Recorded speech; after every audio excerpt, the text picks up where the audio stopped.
Hi, I'm Zubeda Khatoon, and today I'm going to talk about living with multiple sclerosis, which I have had for nearly 20 years, and also my journey going back to university as a mature student whilst being a single parent. I was first diagnosed with multiple sclerosis in the year 2001. I had a 1-year-old child at the time. I do believe having had children whilst having had my diagnosis has helped my whole outlook on the way I have approached my illness, because I needed to build up my resilience, build up my strength, and be strong for my children. This in turn has shaped the way I view life. Hence my decision to go back to university in the year 2013 at the age of 36 to study psychology. For me, I live on a daily basis. I live with a lot of pain and fatigue. I have been on pain relief for most of my life. Fatigue is just managed by being organised, managing my lifestyle, making sure I don't take on too much. I currently work in the Research and Development Department based at Linfield Mount and also at the Bradford Institute of Health and Research, BIHR. I've ensured I only do 2 days a week because my body basically can't cope with any more. And when I'm not working, I need to make sure that I'm completely rested, because as I've mentioned before, I'm a single parent, so I have responsibilities at home which I need to complete as well. I decided to go back to university in 2013. My career background is finance. I have worked in banks and building societies before, but I've always had a vested interest in psychology and the way people behave and the factors that influence this behaviour. Hence my decision to study psychology. Going back to university as a mature student was a huge decision on my end. I think my whole outlook on studying was different because I was older. I was wearing many hats. Like I said, I'm a mom as well as a student. I have my own house, so I have household responsibilities. But it taught me to be super organised and bide my time, because I clearly couldn't leave everything to the last minute because physically my body wouldn't be able to cope. I did have a relapse in 2015. I was a second-year student at the time. I ended up in hospital and I needed treatment for that. It was, even though I was organised, it was a huge wake-up call, and following that I asked my extended family, my mum and my sisters, for a lot more help because I needed to get through the final year of study. So they helped in terms of helping me with cooking and childcare, etc., just so I could focus more on my studies. I would say one of the most difficult things about being diagnosed with any kind of illness or disability is acceptance. It's a journey and we all need to pursue it in our own way. Once you've accepted it is what it is, you can then work within your limitations, and it's a very fine line with doing that.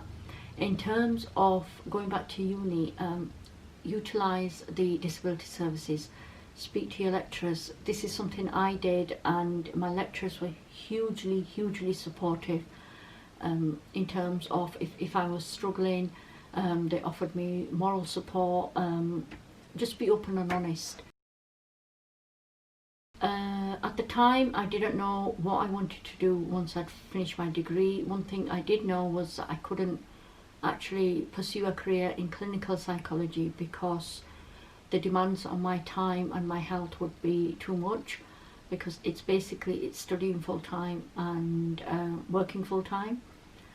I volunteered with the Research and Development Department for approximately 18 months before I was offered a job. This gave me a chance to get a taste for what the work was like, and it also gave the team a chance to see my work ethic and see that I was very hard working. Despite having a disability, I did 2 consecutive days for 18 months.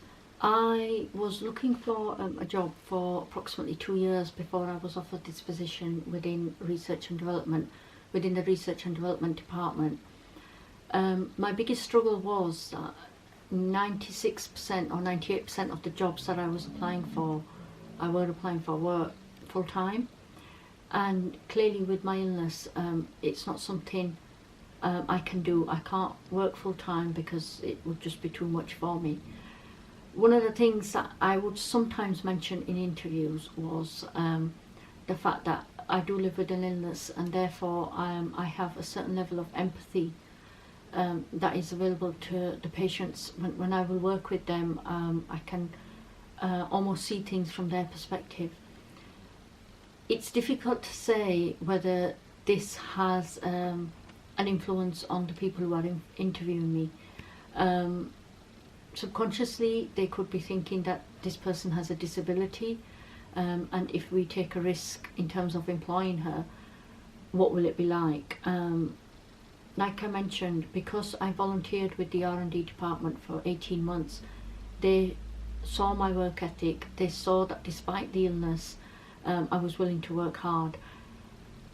I think perhaps employers need to be a bit more flexible in terms of taking a chance with people with disabilities, because we are not just our disabilities. We have a lot more to offer. We have a whole range of skills, networks. Our work ethic is something that we will bring to a job. It's not just about being defined by a disability. I am very lucky that I have ended up where I am, and that I can work within my limitations. But generally, if this opportunity is available to more people with illnesses and disabilities, I am sure it would be appreciated.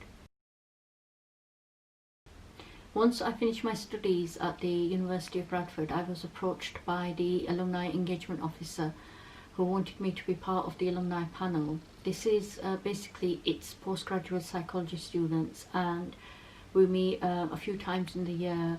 We give talks to prospective students, or students who are currently studying psychology as an undergrad, or masters and postgrad students. Basically, we speak about our experiences as a student, and what these experiences have taught us, and what it's been like in the real world in terms of pursuing careers.